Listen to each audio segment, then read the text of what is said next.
4. 4, testing, 1, 2. Testing, 1, 2. Testing, 1, 2. Getting any better? Getting any louder?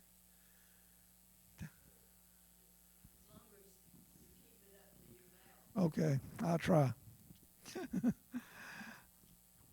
Okay, it's my understanding that y'all finished chapter 12 last week, and so we'll start on Exodus chapter 13.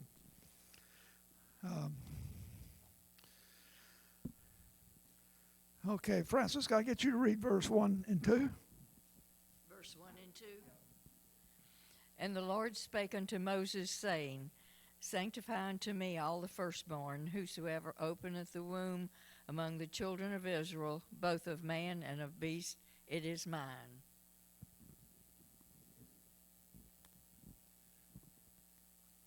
What did Moses mean by that, you think? I mean, why do you think he said that to his people?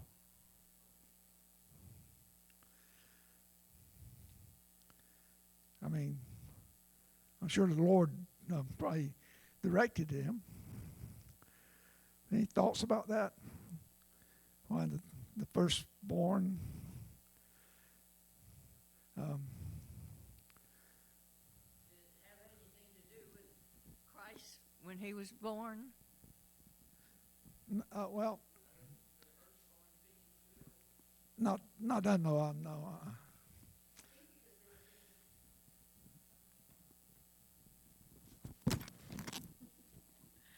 The Lord was getting ready to take the firstborn of all the people that weren't with him. And so, anyway, he was telling them to consecrate their sons to them, because if they put that blood on the doorstep, they would be saved. And I think that he was just letting them know that the other people, ones that weren't Israelites, were going to die, their firstborn.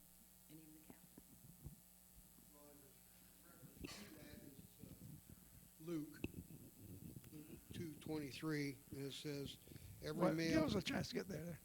Luke every 2. male who opens a womb shall be called holy to the Lord. Yeah.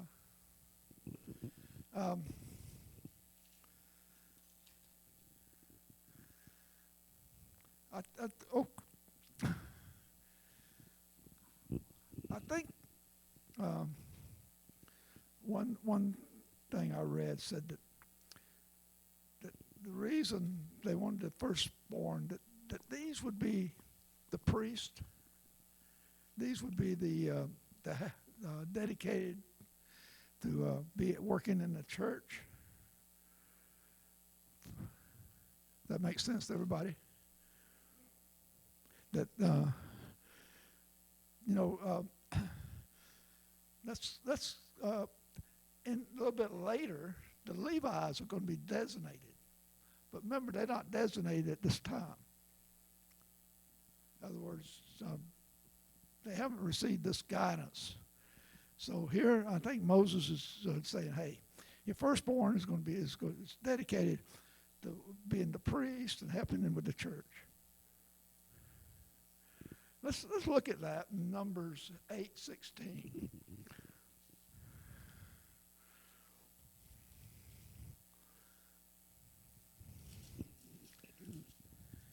Numbers 8:16. We'll look at. It says, "For they are wholly given to me from among the children of Israel. I have taken them for myself, instead of all who opened the womb, the firstborn of all the children of Israel." And then let's look at chapter 18.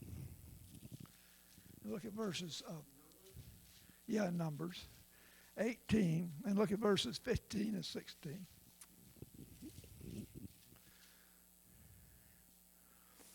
"Everything that first opens the womb of all flesh, which they bring to the Lord, whether man or beast, shall be yours. Nevertheless, the firstborn of man you shall surely redeem, and the firstborn of unclean animals you shall redeem. And those redeemed of devoted things you shall redeem when 1 month according to your valuation, for 5 shekels of silver according to the shekel of the sanctuary, which is 20 gerabs. So after the Levites had been appointed here, basically Moses is saying here, you can redeem your firstborn after that. In other words, didn't have to be, they were dedicated to the Lord, but they could be redeemed. They weren't, as before, like the Levites, totally dedicated to the Lord. Any questions about that? Okay, let's read verse 3 to 10. Go back to 13, Exodus 13. And read 3 through 10. Judy, did you do that? And Moses said to the people, Yeah, yeah. And Moses said to the people, remember this day in which you went out of Egypt, out of the house of bondage, for by strength of the hand of the Lord brought you out of this place. No leavened bread shall be eaten. On this day you are going out in the month Abib. And it shall be when the Lord brings you into the land of the Canaanites and the Hittites and the Amorites and the Hivites and the Jebusites, which he sworn to your fathers to give you the land flowing with milk and honey, that you shall keep his service in this month. 7 days you shall eat unleavened bread, and on the 7th day there shall be a feast to the Lord. Unleavened bread shall be eaten 7 days, and no leavened bread shall be seen among you, or shall leaven be seen among you in all your quarters. And you shall tell your sons in that day, saying, this is done because of what the Lord did for me when I came up from Egypt. It shall be as a sign to you on your hand, and as a memorial between your eyes, that the Lord's law may be in your mouth. For with a strong hand the Lord has brought you out of Egypt. You shall therefore keep the ordinances in its season from year to year. And it shall be when the Lord brings you into the land of the Canaanites, as he... That's good, through 10. Okay. Why do you think the Lord is so precise, wanting them to remember with this feast he's calling for? He's give pretty specific details about what he wanted them to do to remember this. Have any ideas why he might have thought about, was wanted them?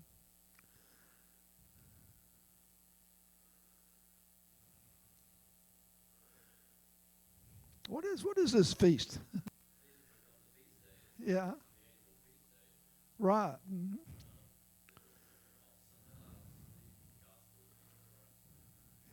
Yeah.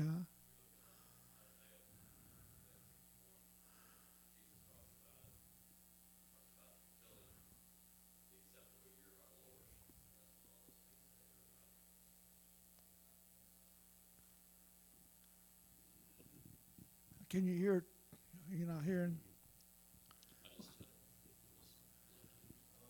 Is it on? Yeah. I hear that. Okay. Yeah, it was about the annual feast days, establishing those feast days that would symbolize Jesus Christ and the gospel of Jesus Christ, as he talked about in Isaiah 61, Yeah. the acceptable year of our Lord. Right. Okay. Let's continue now with verses 17 through 20. Betty, could you do those for us? Yeah, 13, 17 through, 11 through 16. Okay. After the Lord brings you into the land of Canaan, which he promised your forefathers he would do, you are to set apart every firstborn male of humans and animals for the Lord. These are the animals you are to use for sacrifice. For all the firstborn male who open the womb, whether from man or animal, belong to the Lord. Verse 13. Every firstborn male from animals that are unclean, such as a donkey, can be saved by offering a lamb in its place. If you don't want the donkey, you are quickly you are to quickly break its neck and bury it. No unclean animal is a fit sacrifice. Your firstborn males must be bought back from me for 5 pieces of silver. You want me to go further than 13? 16, 2 through 16. When your sons ask you, what does all this mean? Tell them, the Lord delivered us from slavery and brought us out of Egypt by mighty acts of power. Pharaoh was stubborn and would not let us go. So the Lord killed every firstborn male from humans and animals in the whole land of Egypt, but not one firstborn was touched among our people. That's when the king finally let us go. This is why all firstborn male animals who open the womb are set aside for sacrifice, and all firstborn sons who open the womb belong to the Lord and are to be bought back with money. So this festival is a reminder, like something tied to our fingers, to our hands, or to our foreheads, that the Lord brought us out of Egypt by his great power. Okay, so these sacrifices were to remind them of their duty to love and serve the Lord.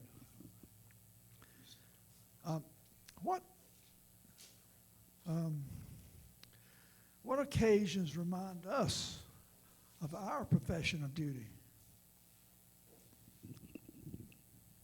Do we have things that remind us to love and serve the Lord? 13th Sabbath. 2 witnesses. We in 13. Yeah. Well, anybody else? I mean, what do we do to remind us of our profession of duty? The what? Yeah. Yeah, I was thinking something more than biblical. Say, not more. I mean, I think I was thinking of baptism and the Lord's Supper. That those we do to remember, to remind us of our duty to love and serve the Lord. Foot washing. So, yeah, the Lord's Supper. And anybody have any comments on that? Okay, let's continue then with 17 through 20. Ava, could I get you to do that? 17 through 20. And the priest shall examine him, and indeed, if the sore has turned white. You have to put the mic up closer. What is it? Yeah. No, I got a little bit of it.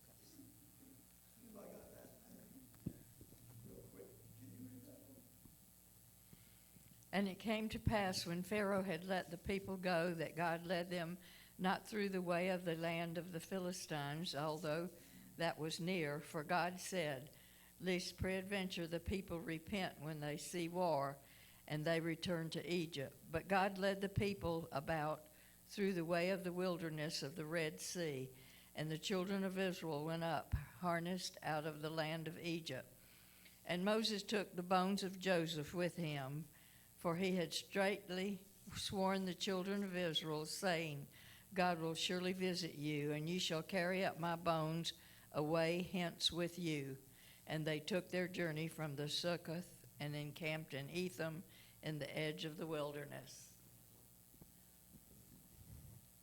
Well, let's look at a map. This is a map. We're all familiar with this. And now, where are they on this map at this point in time? Right here. Okay. In Etham.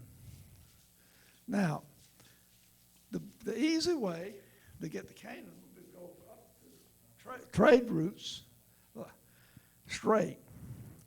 But, as the Bible says, what's in the way? The Philistines. Remember, the Philistines, even in David's time, occupied this land down around the sea here.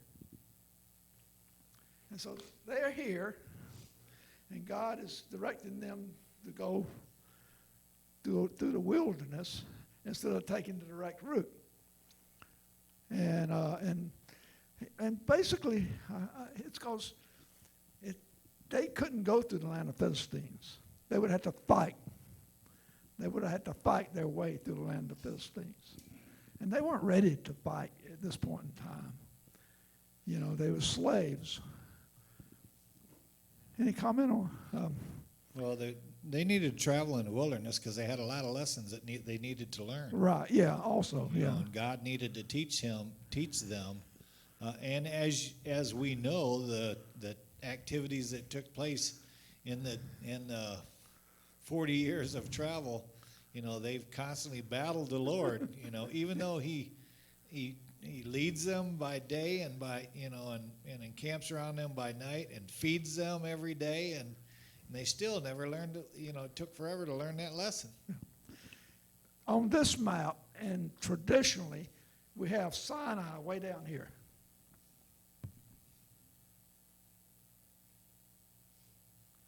If you look at some maps, there was a trade route right through here. Across. Yeah, it's desert. That's all. You know, this whole area is desert, but it's. I mean, you can there's. It's not like there was no water. There's water. This is mountainous desert, and there is water at certain places if you know where to find it. And I'm sure water was available along this route because that was a traditional trade route. Some people, and I'll just mention this because we might look at it later, some people actually feel that they went across there and that Mount Sinai is over here somewhere. Anybody ever heard that theory? Yeah. It's somewhere right over in here. That when they crossed the Red Sea, they were crossing that part right there. But yeah, that's I'll bring a video and we'll see it one night where it shows that theory, because there's a place over here the Saudi Arabians won't allow anybody to get close to. It's a mountain, and and the mountain looks like all the descriptions of Mount Sinai. So so let's be careful when we talk about these things are not biblical. You know, we really don't know where Mount Sinai really is. Well, Judy's Bible here shows Sinai right in the middle of that desert area that you're talking about. Does it? Yeah, I'm not going to say. I mean, this is out of another Bible, another commentary or something. And so, yeah. John? It says that they crossed the Red Sea. And we have to remember in Moses' time, the Gulf of Suez and the Gulf of Aqaba was part of the Red Sea. It wasn't the Gulf then, it was Red Sea. So they could have crossed way up on the northern end of that. They did cross it. Anyway, that's just an interesting sidelight. Just remember as you read things that you get people have different theories about these things. And so, just be careful. Okay, we've read verse 20. Let's read 21 through 22. Francis, can I get you to read that? And the Lord went before them by day in a pillar of a cloud, to lead them the way, and by night in the pillar of fire, to give them light, to go by day and night. He took not away the pillar of the cloud by day, nor the pillar of fire by night, from before the people. Okay. So they had this divine guidance leading them, right? And most people, most Bible commentators, I think, say this is Jesus leading them. Huh? Yeah. Do we have divine guidance leading us?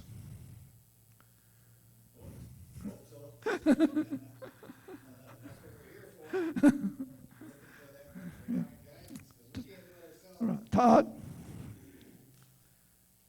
read this the other night again, it occurred to me that, Moses got accused of wandering in the desert, but he wasn't wandering, he was being led Yeah. very distinctly by God in the cloud and pillar of fire.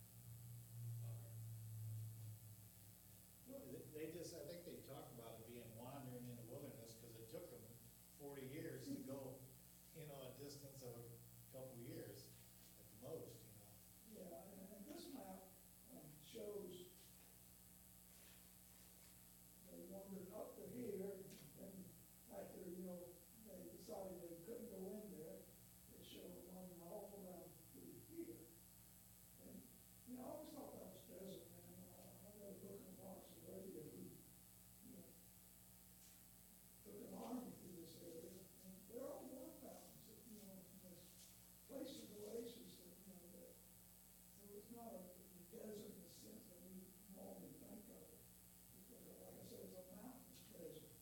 And like it, there's valleys and harsh water. Not necessarily rivers or anything, there are springs and stuff like that. That's a desert. Now right now, that in reality, they were heading for the promised land. They left Egypt and were on their way to the promised land, but they came out as slaves and they had to be taught and have to develop a relationship with God before they went into the promised land. Now, put that in our life right now. When you become a personal tie to Jesus Christ, you are on the road to the promised land. And so we are being taught and trained, and our characters are being developed. This character that we develop here on earth is what's going to heaven. You can't wait until the last second and decide what you want to do because you're not going to be fit for heaven. So you need to be able to, that's not to say that people in the very last minute can't go to heaven. We know what happened on the thief on the cross. But I'm saying when you have access and opportunity to get to know God, you need to take advantage of that because we are developing a character that's going to be fit for heaven. And we are traveling to the promised land. Yeah. So it's identical. Okay, let's look with John. Let's turn to John real quick. Chapter 8. 8? Yeah. Chapter 8, verse 12.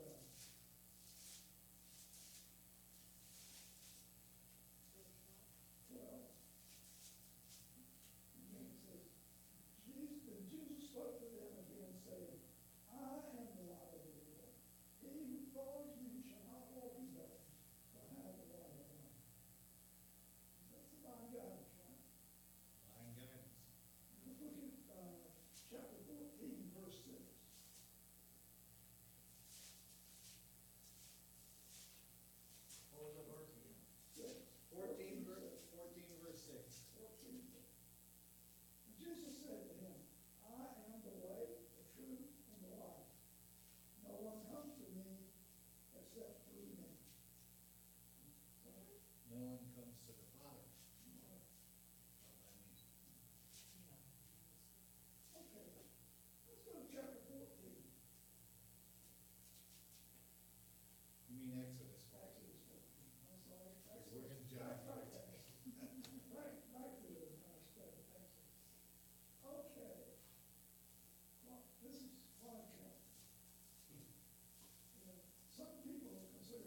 serving us. So he made ready his chariot and took his people with him. Also he took 600 choice chariots and all the chariots of Egypt with captains over every one of them. And the Lord hardened the heart of the Pharaoh, king of Egypt, and he pursued the children of Israel, and the children of Israel went out with boldness. So the Egyptians pursued them, all the horses and chariots of Pharaoh, his horsemen and his army, and overtook them camping by the sea beside Fairhope before Baal Zebulun. And when Pharaoh,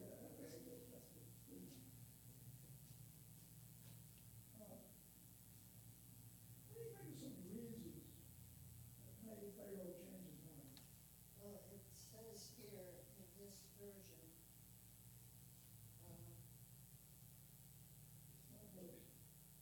Clear word. yeah, it's a clear word. When Pharaoh heard that the Israelites had no intention of coming back, he and his officials,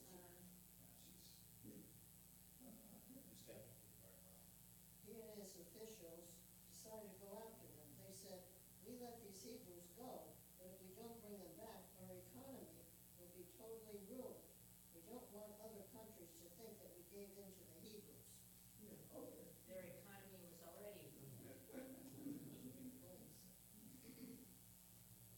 Yeah, yeah, when he found out they weren't coming back, because now they were supposed to be going out to, do a sacrifice. Now he finds out they're not coming. Test. Plus, he's also, as she read, very concerned with other countries that want to say. They would look weak. Yeah, and Egypt was They like, let their slaves go. they let the slaves go. I mean, why were we? Yeah, right. Be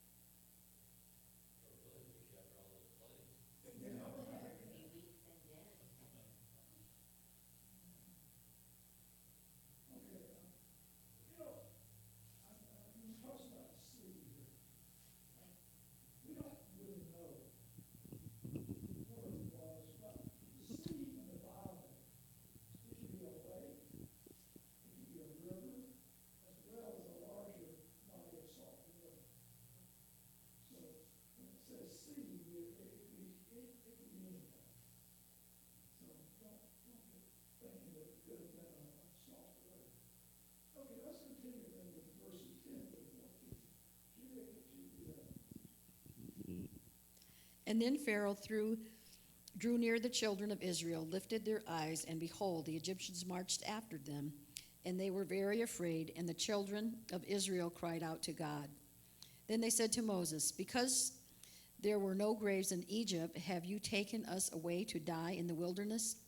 Why have you so dealt with us to bring us out of Egypt? Is this not the word that we told you in Egypt, saying, 'Let us alone, that we may serve the Egyptians'?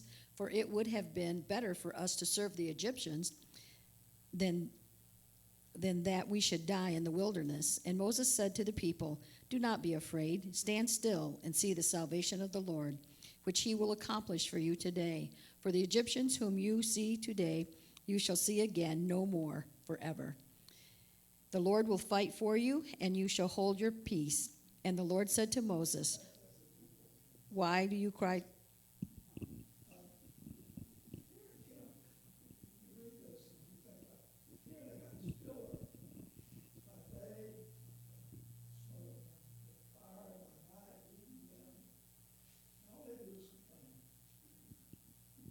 Just like us.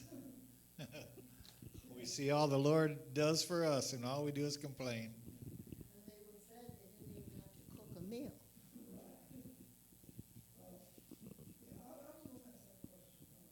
We sometimes in our trials and tribulations forget the divine guidance God has given us. Yeah, what happens is we go along and we study and we study and we study day after day, and then all of a sudden you get busy one day and you just don't do as much, and then the next day you do a little less, and then all of a sudden a week later you're saying, "Man, I've read the Bible one time this week," And all of a sudden, you're starting to feel like you're dependent on yourself now instead of the Lord. And that's exactly what the old devil wants to happen.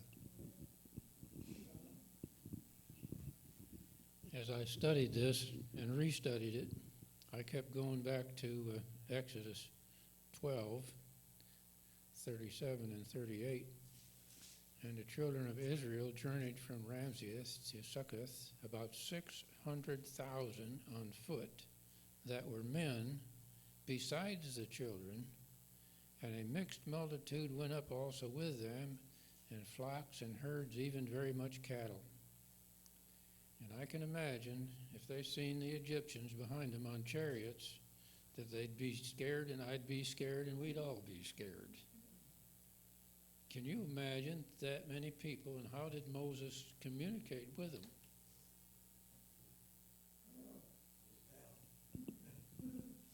He talked loud. He used his sound system.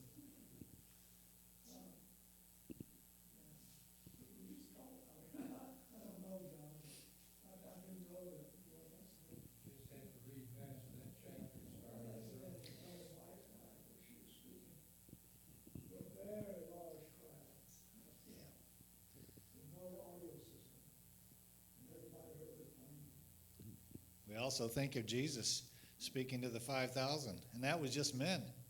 And so he's speaking, from the boat out there, and they all were able to hear him. Well, one thing is for sure, though, when you were talking about the Lord, he can resonate your voice. He can turn your language into other languages. We learned a lot that what the Lord can do, and so when we try to think of it in terms of our own intellect, sometimes we stumble because that's the only thing we have to work with is our own intellect. If you can speak in your own language, in your own volume, and the Lord will make sure everybody hears it. I was just going to read, there's an excerpt of Ellen White in here, and it says, God in his providence brought the Hebrews into the mountain fastness before the sea, that he might manifest his power in their deliverance and singularly humble the pride of their oppressors. He might have saved them in any other way, but he chose this method in order to test their faith and strengthen their trust in him.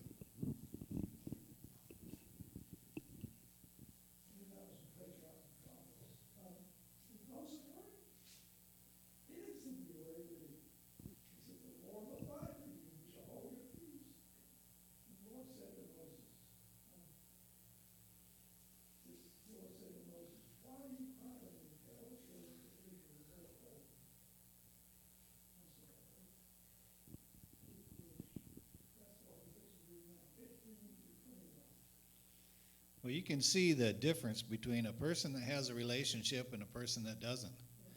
I mean, those people are slaves that have been in slavery for 400 years and have just come out of Egypt. They don't have a relationship with God, and so they're going to question things, until they learn to see what Moses has been seeing. But don't you think it took a certain amount of faith, even when it opened up, it took some faith for them to follow and go through and do what he said? Because, just because that water split didn't mean that it couldn't fall right back down. Well, they were between a rock and a hard place. What, you turn and go back to the guys who could kill you if you go back there? So what's the...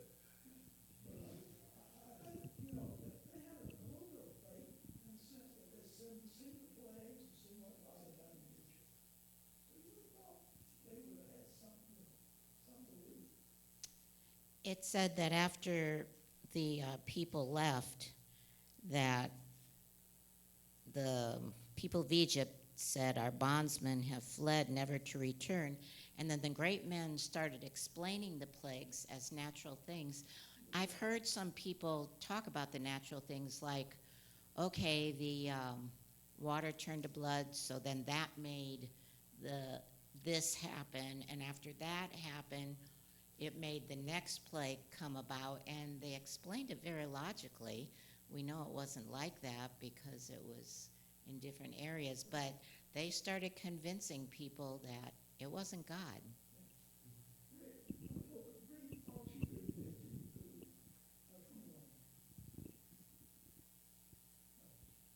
God said to Moses, "Why cry out to me? Speak to the Israelites.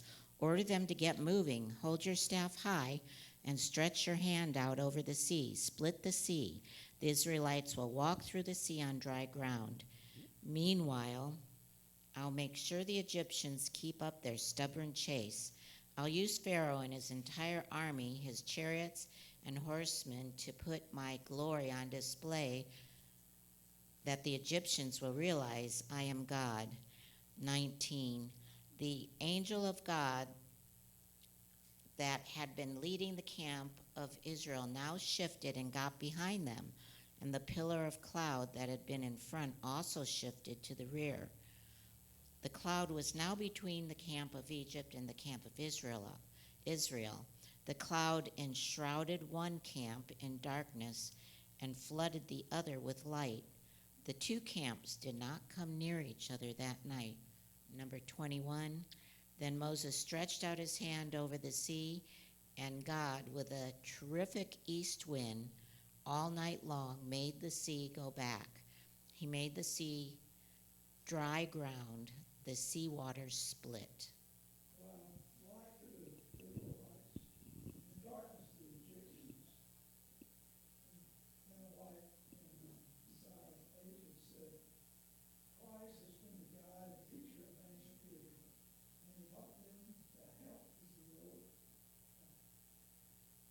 I'm sorry. Yeah.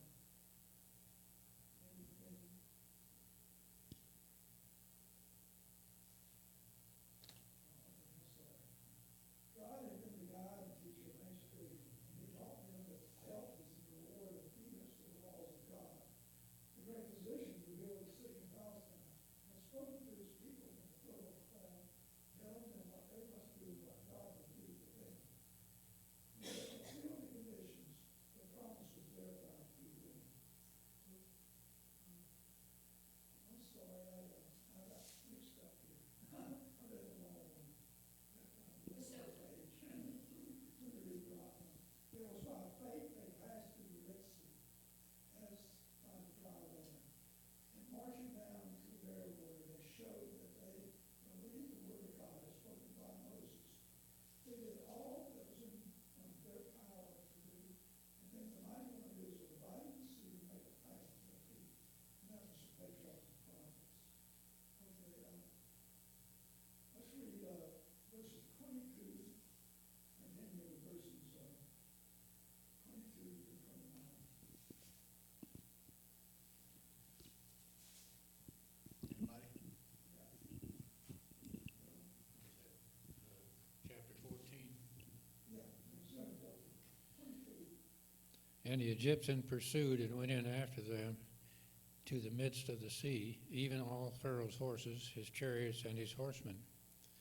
And it came to pass that in the morning watch the Lord looked into the host of the Egyptians through the pillar of fire and of the cloud, and troubled the host of the Egyptians, and took off their chariot wheels, that they drave them heavily, so that the Egyptians said, "Let us flee from the face of Israel, for the Lord fighteth for them against the Egyptians." How far do you want me to go? 29. And the Lord said unto Moses, "Stretch out thine hand over the sea, that the waters may come again upon the Egyptians, upon their chariots, and upon their horsemen." And Moses stretched forth his hand over the sea, and the sea returned to his strength. With the morning appeared, and the Egyptians fled against it, and the Lord overthrew the Egyptian in the midst of the sea.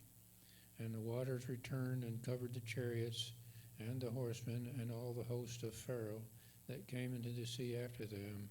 There remained not so much as one of them.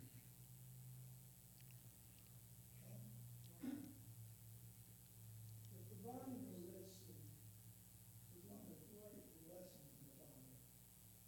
And if we had time, we could look at some. But it's mentioned all through the Bible. It's mentioned about when Joshua was praised for it, and songs of the joy and thanksgiving for it. And Psalms talk about it as a type of baptism.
it's hard to it's hard to place value. A miracle is a miracle.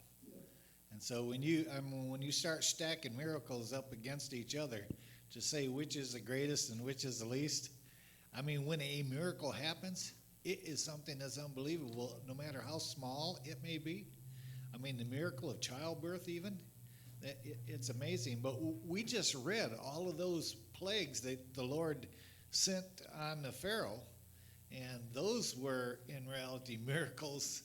You know, when you turn all the water to blood, and, you know, I mean, all of those. And now, all of a sudden, he's leading them by fire and by cloud, and opens up the Red Sea. And then when you go on to Jesus and all the things that happened to him with all the healing and stuff that he did, I mean, those are miracles. And then he lays that on to his disciples to do the same immediately after he left. I mean, we saw them do some healing as well. So, and one other, I think that always sticks out to me when you read the Great Controversy, you know, some of those Christians that were so tied to God that they were put to death and they were martyred, and they did it without question, and they walked up and they let the flames fly, and it says they were singing as the flames were consuming them. And so there's so many miracles, you know, that we can talk about. It's hard to say what's the greatest.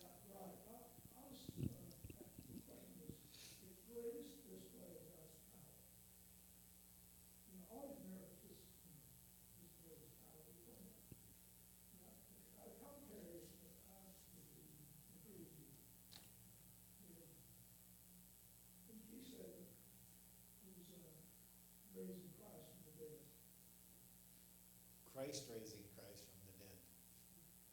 Jesus raised himself from the dead.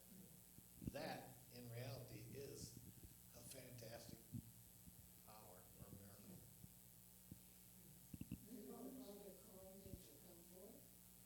Yeah, he did.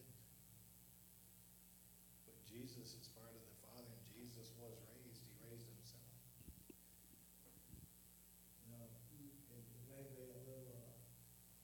They'll understand, but the New Testament says that in one place it says that Jesus raised himself from the dead, and thus that place it says his Father raised him from the dead, and another place it says the Holy Spirit raised him from the dead.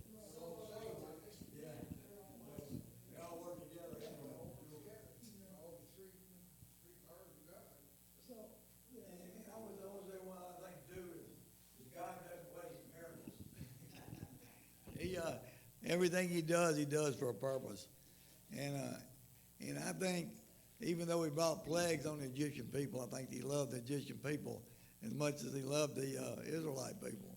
And he was trying to get them to look up, to let them know that there was a God in heaven, an all-powerful God that could do anything. So when even the plagues he brought on Egypt, I think, and they were miracles, were used as a purpose, not only to strengthen the faith of the Israelites, to let them know that there was a God that could help them get out of their troubles, but to the Egyptians to know that there was a God who was going to save the Israelites. And it was the job of the Israelites to evangelize the world.